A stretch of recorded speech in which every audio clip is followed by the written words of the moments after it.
Pre-qualification, lending.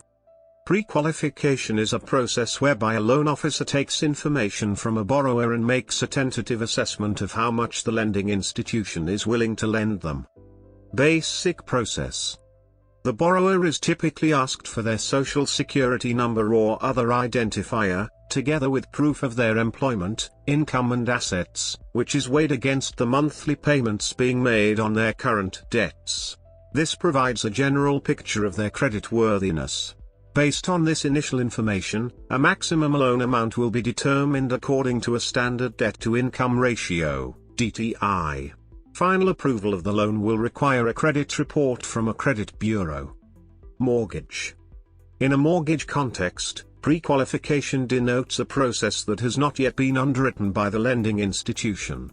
Typically, subprime lenders will allow 50% DTI.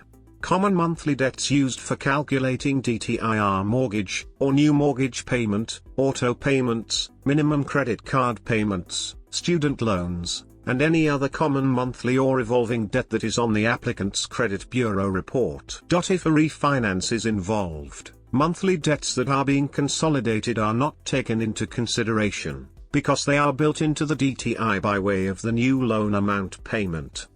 Other factors included in determining the buyer's pre-qualification status, besides the basic DTI issue, are monthly gross disposable income, the number of open credit lines the buyer has, and assets.